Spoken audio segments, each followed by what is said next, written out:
Kunj Bihari Jai.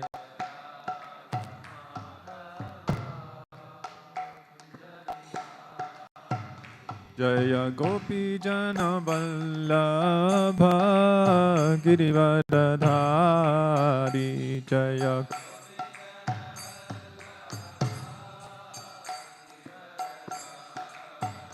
Jai Gopi Jan Vallabh Girivardhari Jai.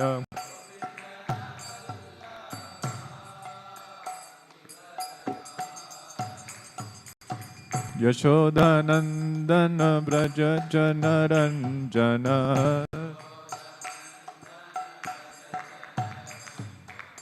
Yashodanandan Braj Jan Ranjan. Yamuna Tirah वनचारी।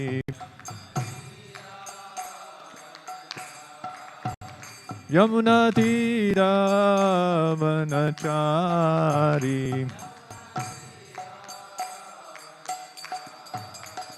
Jai Radha Madhav Kunj Bihari Jai.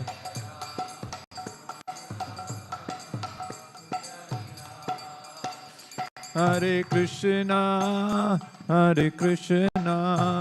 Krishna Krishna Hare Hare, Hare Ram Ram Ram Hare Hare.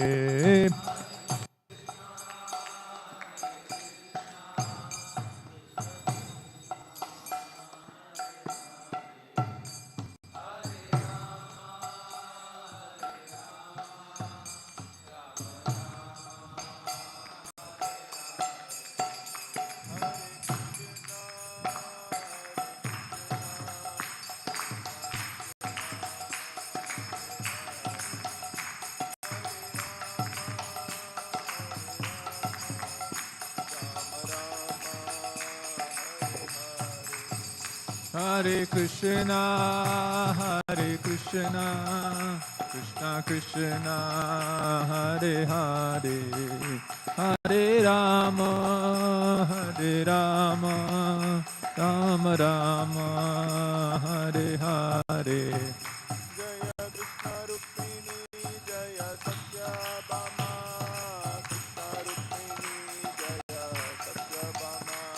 Jaya Krishna Rukmini Jaya Satyabhama, Krishna Rukmini Jaya Satyabhama.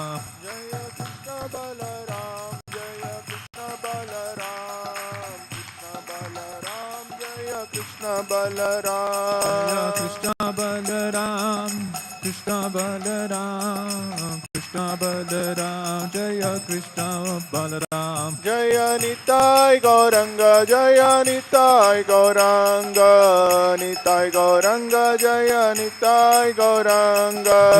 Nitai Gauranga, Jaya Nitai Gauranga, Nitai Gauranga, Jaya Nitai Gauranga. Jaya Jaya Prabhupada, Prabhupada, Prabhupada, Jaya Jaya Prabhupada. Jaya Prabhupada, Prabhupada, Prabhupada, Prabhupada. Jai Om Vishnupad Paramahamsa Parivrajakaचार्य Stottra Shatashi Srimad His Divine Grace Abhay Charana Ravinda Bhakti Vedanta Swami Srila Prabhupada ki Grantaraj Srimad Bhagavatam ki Jai. Om Namo Bhagavate Vasudevaya. Om Namo Bhagavate Vasudevaya.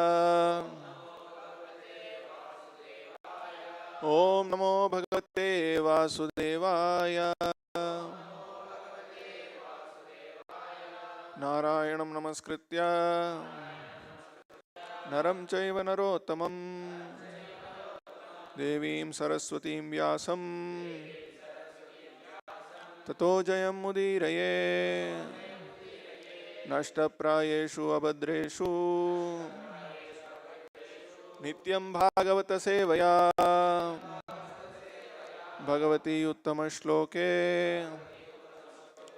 भक्तिर्भवति नैष्टिकी. Reading from Srimad Bhagavatam, Canto number 2, chapter number 4, the process of creation, text number 13. Bhuyo Namaha Sat Vrajina Chide Asatam. Bhuyo Namasat Vrajina Chide Satam.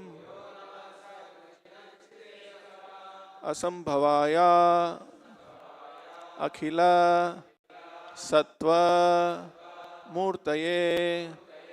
Asambhavaya Akhila Sattva Murtaye. Pumsam Punaha Paramahamsya Ashrame.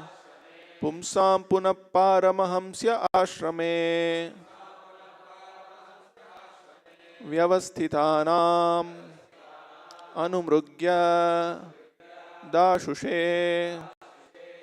Vyavasthitanam Anumrugya Dashushe. Bhuyo Namassadvrijana Chide Satam. Asambhavaya Akhila Sattva Murtaye. Pumsam Punaha Paramahamsya Ashrame. Vyavasthitanam Anumrugya Dashushe. Bhuyo Namassadvrijana Chide Satam. Asambhavaya Akhila Sattva Murtaye. Pumsam Punah Paramahamsya Ashrame. Vyavasthitanam Anumrugya Dashushe. Bhuyo Namassadvrijane Chide Satam. Asambhavaya Akhila Sattva Murtaye. Pumsam Punah Paramahamsya Ashrame. Pumsam Punah Paramahamsya Vyavasthitanam Anumrugya Dashuse. Bhuyo Namassadvrijana Chide Satam. Asambhavaya Akhila Sattva Murtaye. Pumsam Punah Paramahamsya Ashrame. Vyavasthitanam Anumrugya Dasuse. Bhuyo Namassadvrijana Chide Satam. Bhuyo Namassadvrijane Chide Satam. Asambhavaya Akhila Sattva Murtaye. Pumsam Punah Paramahamsya Ashrame. Punah Paramahamsya Ashrame. Vyavasthitanam Anugramya Dasute. Vyavasthitanam Anumrugya Dasuse. Word to word meaning. Bhuyaha. Again. Namaha. My obeisances. Sat. Of the devotees or the pious. Vrijina. Distresses. Chide. The liberator. Asatam. Of the atheists. The non-devotee demons. Asambhavaya.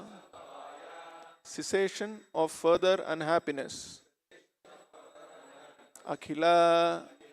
Complete. Sattva. Goodness. Murtaye. Unto the personality. Pumsam. Of the transcendentalists. Punaha. Again. Paramahamsya. The highest stage of spiritual perfection. Ashrame. In the status. Vyavasthitanam. Particularly situated. Anumrugya. The destination.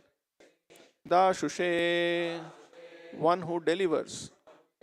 Translation by His Divine Grace, A.C. Bhaktivedanta Swami Srila Prabhupada. I again offer my respectful obeisances unto the form of complete existence and transcendence, who is the liberator of the pious devotees from all distresses and the destroyer of the further advances in atheistic temperament of the non-devotee demons. For the transcendentalists who are situated in the topmost spiritual perfection, he grants their specific destinations. Please repeat this translation. I again offer my respectful obeisances unto the form of complete existence and transcendence, who is the liberator of the pious devotees from all distresses and the destroyer of the further advances in atheistic temperament of the non-devotee demons. For the transcendentalists who are situated in the topmost spiritual perfection, he grants their specific destinations. Purport by His Divine Grace, A.C. Bhaktivedanta Swami Srila Prabhupada. Srila Prabhupada. Lord Sri Krishna is the complete form of all existence, both material and spiritual. Akhila means complete, or that which is not khila, inferior. As stated in the Bhagavad Gita, there are two kinds of nature: Prakriti, namely the material nature, and the spiritual nature, or the external and internal potencies of the Lord. The material nature is called apara, or inferior, and the spiritual nature is called superior or transcendental. Therefore, the form of the Lord is not of the inferior material nature. He is complete transcendence. And he is Murti, or having transcendental form. The less intelligent men who are unaware of his transcendental form describe him as impersonal Brahman. But Brahman is simply the rays of his transcendental body, Yasya Prabha. The devotees who are aware of his transcendental form render him service. Therefore, the Lord also reciprocates by his causeless mercy and thus delivers his devotee from all distresses. The pious men who follow the rulings of the Vedas are also dear to him, and therefore the pious men of this world are also protected by him. The impious and the non-devotees are against the principles of the Vedas, and so such persons are always hampered from making advances in their nefarious activities. Some of them who are specially favored by the Lord are killed by him personally, as in the cases of Ravana, Hiranyakashipu and Kamsa, and thus such demons get salvation and are thereby checked from further progress in their demoniac activities.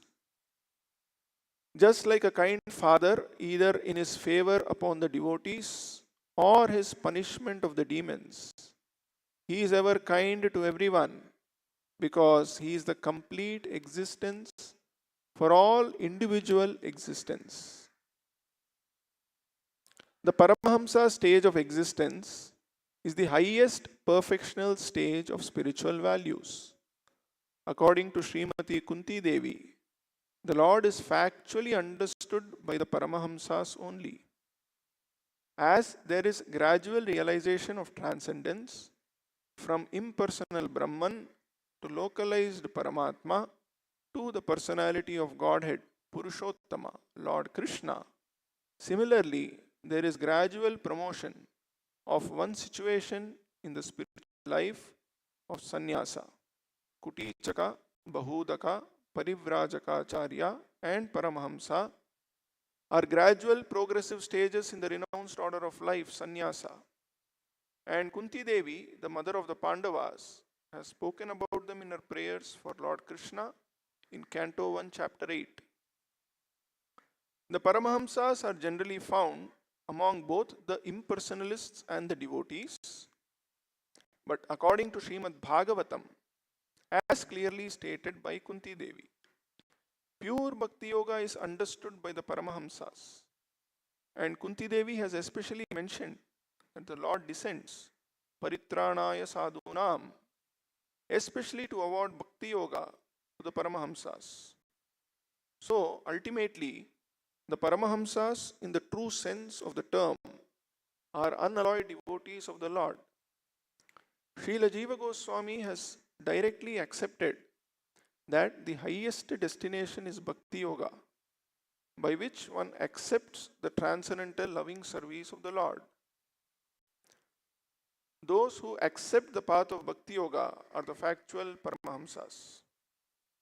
Since the Lord is very kind to everyone, the impersonalists who accept Bhakti as the means of merging in the existence of the Lord in His impersonal Brahmajyoti are also awarded their desired destination. He has assured everyone in the Bhagavad Gita, 4.11, Ye yatha mam prapadyante.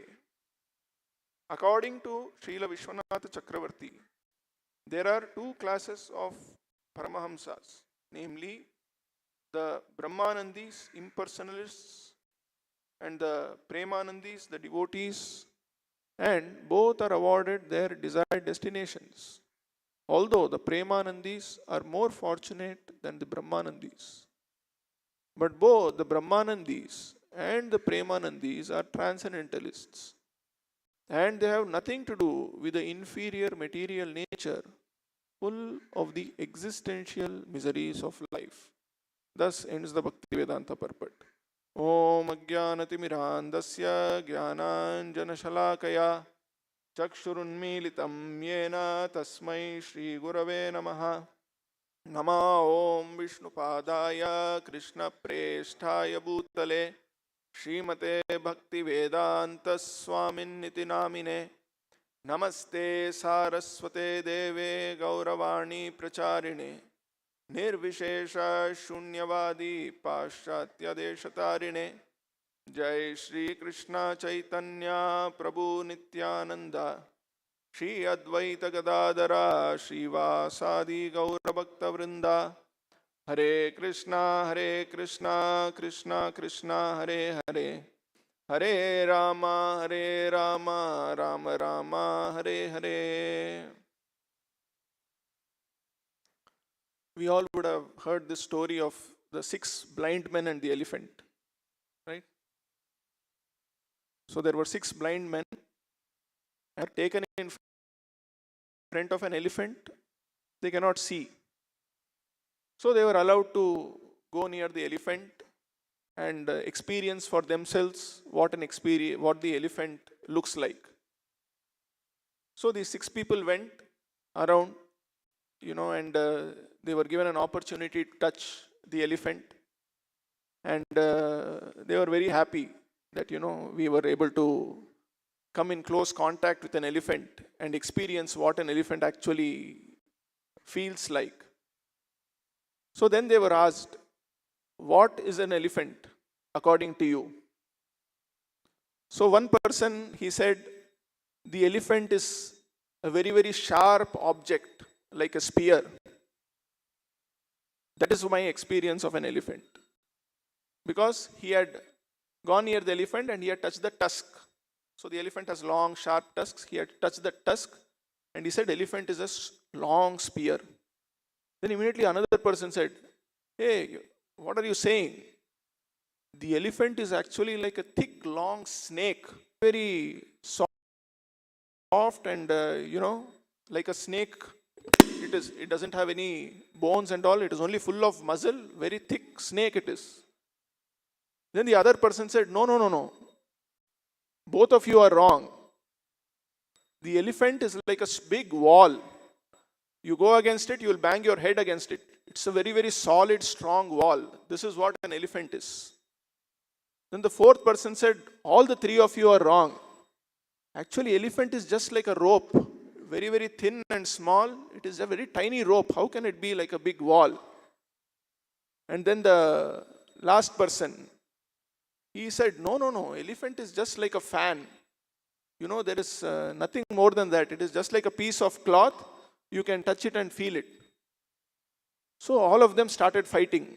One person is saying elephant is like a sharp rod. Another is saying elephant is like a snake. Another person is saying elephant is like a rope. Another person is telling elephant is like a wall. Another person who had caught the leg of the elephant, he was saying the elephant is like the trunk of a tree. So like this, all these people were fighting. Because each of them had experienced one part of the elephant. But in reality, what is the elephant? The elephant is neither a snake, it is neither a rope, it is neither a wall, it is neither a trunk, it is neither a sharp spear. All these are the components of this elephant. So, Prabhupada once narrated the story to illustrate that different people have different ideas of what the absolute truth is. When we talk about God, the understanding of most people who are not conversant with what the absolute truth is like the 6 blind men and the elephant. For some people, who is God? God is a person who satisfies all desires. So you have any problem, you go to God, He will satisfy all your desires. That is their idea of God. For some people, the idea of God is He is the grantor of liberation. So you are frustrated with this material life, you approach the God and God can grant you liberation from this material world. For some people, they don't have a clear conception of God. So there are so many different devatas that they worship for their material desires. And whoever is satisfying their material desires, that person is God. So like this, people have so many different conceptions of what God is, or what the absolute truth is. And all their conceptions, because they are not complete, they are like these 6 blind men who have experienced the different parts of this elephant. Even among spiritualists who are, there are people who approach God when they are in suffering, who approach God when they desire something. These are all materialists and they have different conceptions of God. Even among spiritualists, there are people who consider that absolute truth to be impersonal. So for them, the conception of God is He doesn't have a form, He doesn't have qualities, because all these are material attributes. So if something has to be the supreme cause of everything, that has to be the opposite of whatever we experience in this world. So like this, different people have different conceptions of what the absolute truth is. And what they are doing, they are approaching their conception of what God is, and they are offering prayers to them. Shri Krishna Rukmani Satyabhama ki, Gaur Nitai ki, Prabhupada ki jai. Just like somebody is thinking that the elephant is like a snake. So maybe next time he'll approach a snake, he'll think it is an elephant. Or somebody who might, encounter a tree, he might think it is an elephant based on his experience of what an elephant is. And that is how there are so many devatas who are worshipped on the same level as God in this world. But in the Bhagavad Gita and the Srimad Bhagavatam, the complete conception of what God is clearly being defined.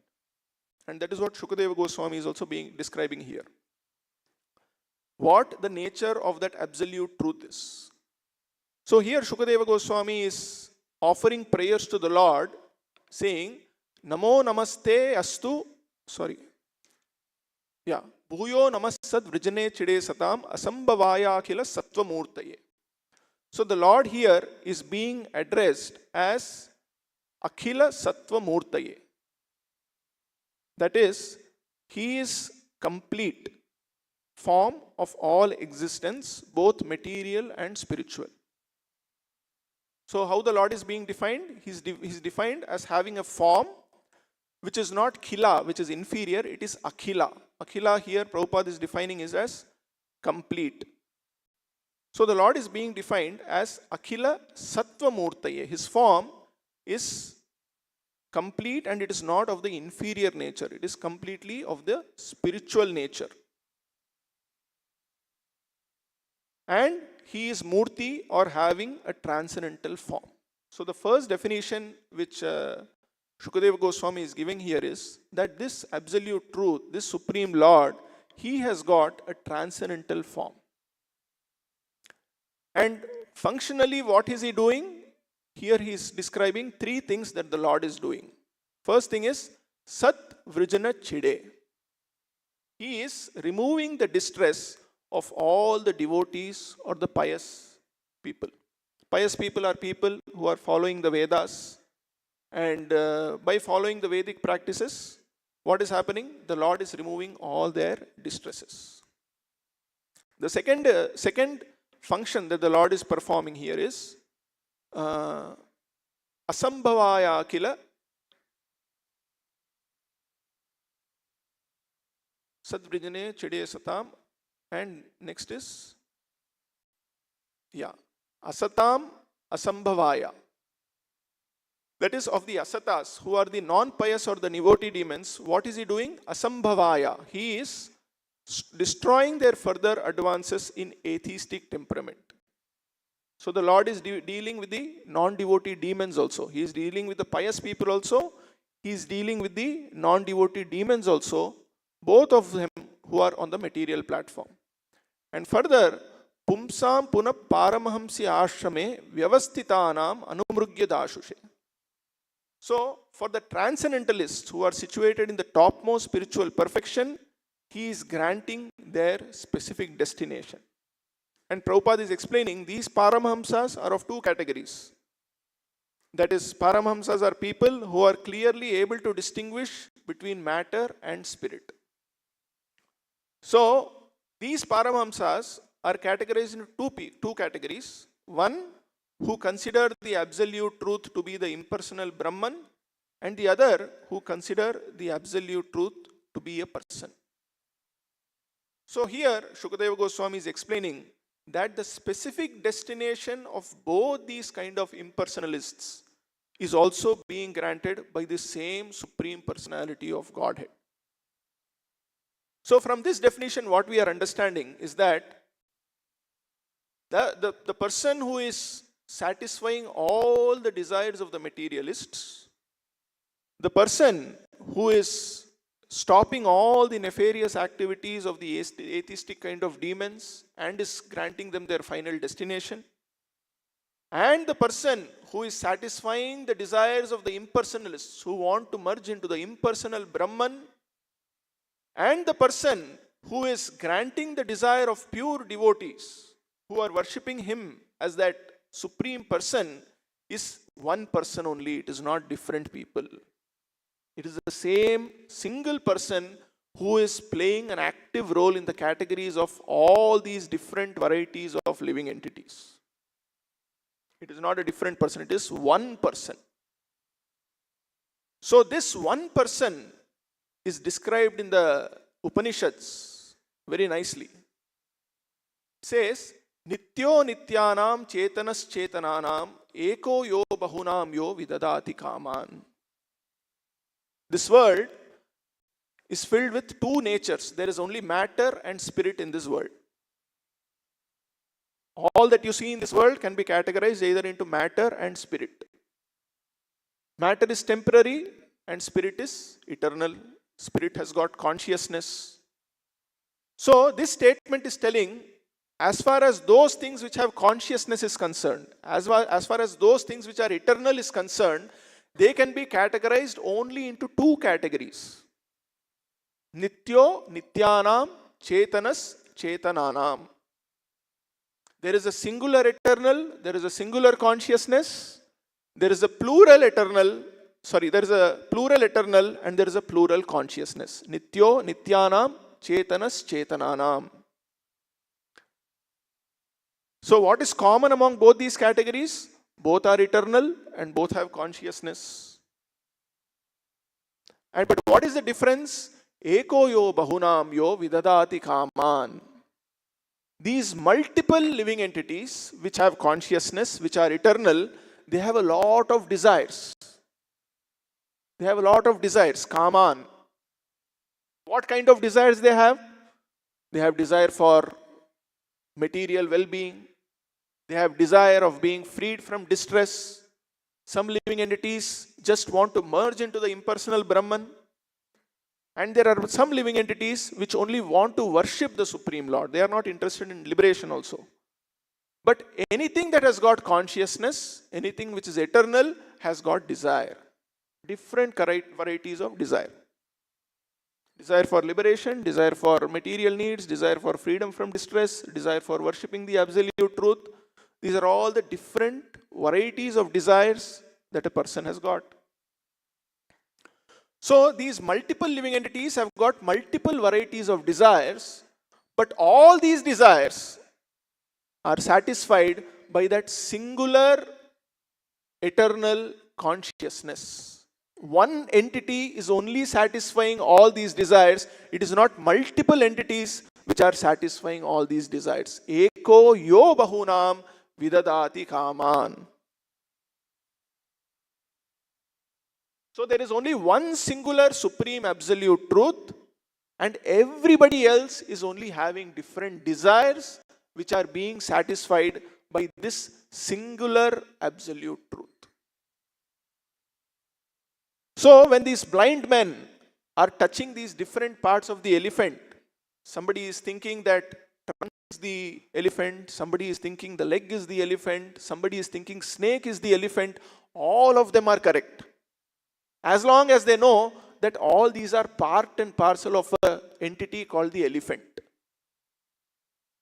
But the moment they start mistaking a trunk to be an elephant, or a snake to be an elephant, or a rope to be an elephant, or the tusk to be an elephant, or the ear to be an elephant, or a fan to be an elephant, then they are mistaken.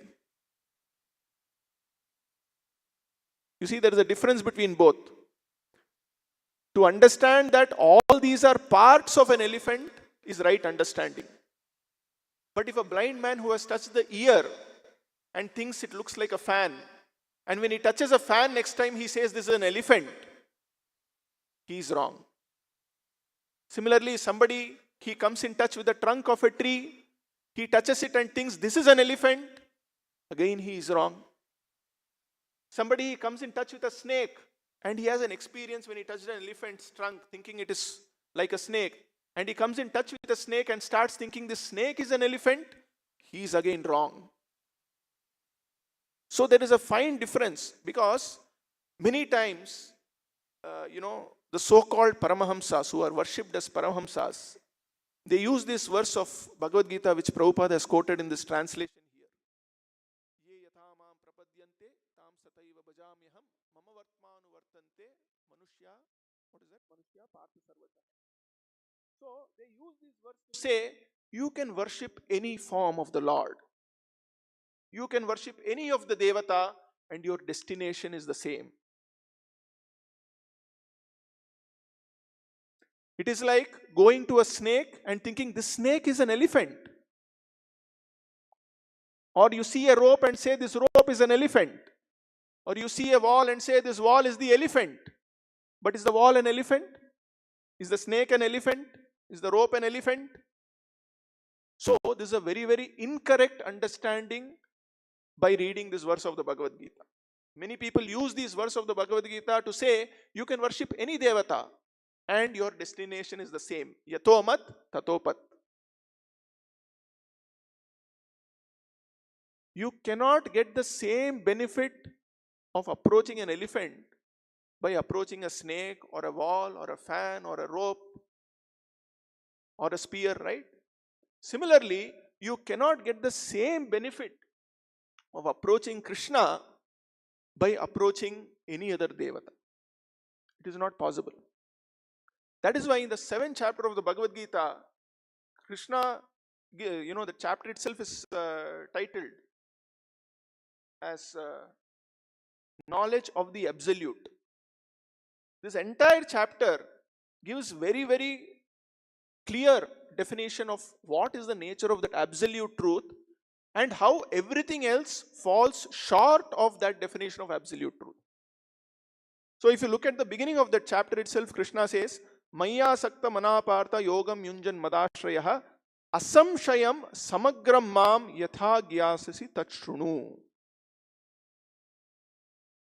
He says that I shall tell you, Arjuna, how by practicing yoga in full consciousness of me with mind attached to me, you can know me in full, samagram. Full knowledge of the absolute truth, Krishna is explaining in this chapter, asamshayam, free from all doubt. And it is in this chapter that Krishna explains how he is the source of everything material and spiritual. Bhumirapo nalo vayu khammano buddhirevacha ahankaramiti me binna prakritirashtada. All the different 8 material elements are coming from me. And then he says, apareyam itastvanyam prakritim vidhi me param jiva bhuta mahabaho yayedam dharyate jagat. So not only matter is coming from me, all the living entities who are struggling with this material nature, they are also coming from me. So Krishna is explaining in this chapter, I am the source of everything that is material and that is spiritual. Matta parataram na anyat kinchidasti dhananjaya mai sarvam idam prottam sutre manigana iva. Everything is on me like pearls strung upon a thread. So all the devatas are also living entities. They are also part and parcel of Krishna. Krishna is only the source of all devatas. And therefore in this 7th chapter, he says that who is a wise person? Bahunam janmanamante jnanavan mam prapadyate vasudeva sarvamiti samahatma sudurlabaha. In the 19th verse, Krishna says that really a Mahatma or a great person what is the sign of a Mahatma? He understands that it is Krishna, Vasudeva, who is the source of everything. Vasudeva sarvamiti samahatma sudurlabaha.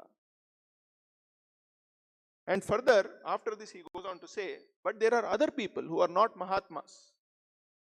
Mahatmas, they are worshipping only Krishna, knowing him to be the source of everything. But there are others who are not Mahatmas. And what are they doing? Kamaistaistair hritaggyana prapadyante anya devataha tam niyamamastaya prakritya niyata swaya. So there are other people who are not worshipping Krishna. Whom are they worshipping? Kamaistaisai hritaggyana prapadyante anya devata. They are surrendering to some other devatas. Why? Because they have material desires.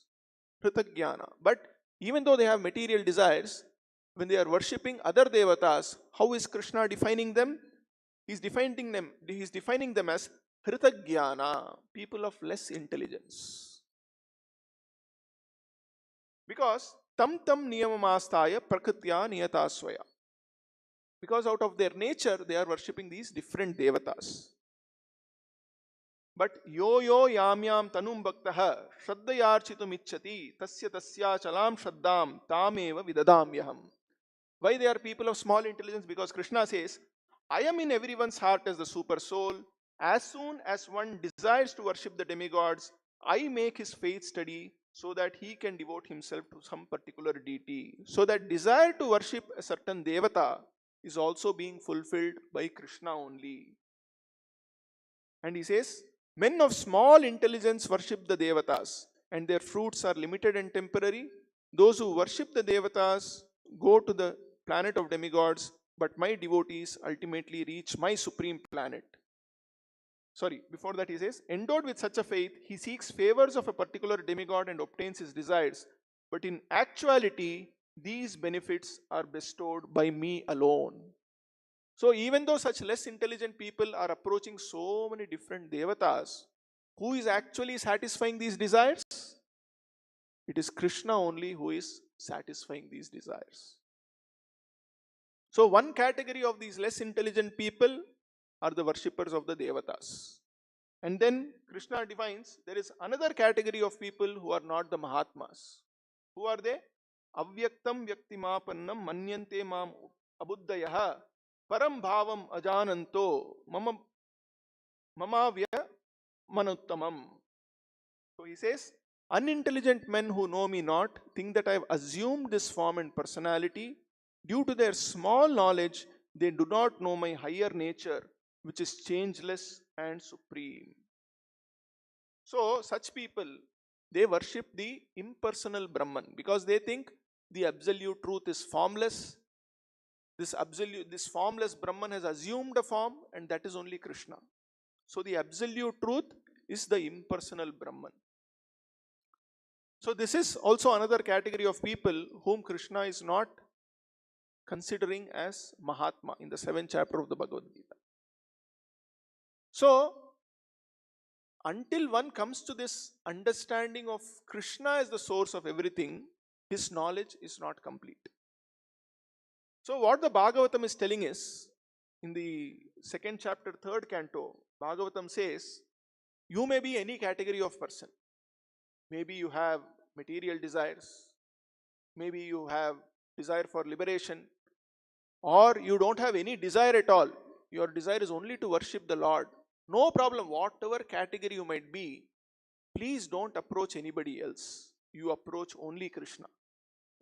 Akamova, sarvakamova, mokshakama udharadi, tivrena bhakti yogena yajeta purusham param. So, a person of broad intelligence, udharadi, what he should do? No matter whether he has material desires or sarvakama, so he's got so many desires, material desires, or mokshakama, he has got the desire for liberation, or he's akama, he has no desires. Whatever you may be, what the Bhagavatam says, you worship only the Supreme Personality of Godhead. Why? Because by coming in touch with that Supreme Personality of Godhead, even though you may have so many material desires, you will ultimately get purified of all your material desires. But if you have so many material desires and you approach so many devatas, will we get purified of our material desires? We will not get purified. Urdhvam gacchanti sattvastha, madhye tishtanti rajasa, jaganya guna vrittistha, ado gacchanti tamasa. As long as we are in contact with the modes of material nature, we cannot transcend the modes of material nature. So when you are worshipping the devatas, what will happen? You can only go to the higher planetary systems. We will still continue to be under the influence of the stringent modes of material nature. So Bhagavad Gita in the 14th chapter says, if you want to overcome the 3 modes of material nature, which are continuously influencing us, what we have to do? We have to take to the process of Bhakti Yoga. Mam chavyo avyabhicharena Bhakti Yogena sevate sagunan samatityaitan brahma bhuyaya kalpate. So the recommendation of the Bhagavad Gita and the Bhagavatam is that if you want to overcome the material modes of nature, no problem whether you have so many material desires or you have the desire for liberation or you don't have any desires, the only thing you have to do is take to devotional service unto the Supreme Personality of Godhead. Just focus on Krishna, pray to Krishna, that is your path to success. So, in our culture, unfortunately, people are confused. People are so confused, they don't know who God is, they are worshipping so many devatas, somebody is thinking the Lord is impersonal. Recently we happened to meet one Swamiji of an impersonalist school. And that Swamiji was, he's descendant of Shankaracharya. So he was saying, today our Sanatana Dharma has got a unique problem. And the problem is, there are so many devatas, people have so many varieties of worship. So somehow he wants to come up with an idea by which he can bring everybody together. And he was discussing some ideas he had, some, common samskara code he wanted to create, by which, he wanted to bring everybody on the same platform. But actually, Shankaracharya already has given a formula. Shankaracharya has said, Ekam Shastram, sorry, what is that? Yeah. What is that verse? Ekam Shastram Devaki Putra Geetam. For entire humanity, let there be only one scripture. What is that? Devaki Putra Geetam, which is this Bhagavad Gita. Then, Eko Deva Devaki Putra Eva. Let there be only one God. Who is that? That is Devaki Putra, Lord Krishna. And let there be only one mantra. That is, Eko Mantraha Tasya Namani Yani. Let there be only one mantra, that is his holy name, that is Krishna's holy name. That is this Hare Krishna mantra. And Karmam Ekam Tasya Devasya Seva. Let there be only one work for the entire world. What is that? Worship that person who is the son of Devaki, who is Krishna. Let us all do only his work. This is what Shankaracharya himself has said. And that is what the Bhagavatam is saying. That is what Bhagavad Gita is saying. There is only one God, Krishna. Worship only him, no matter what desires you have, what desire you don't have.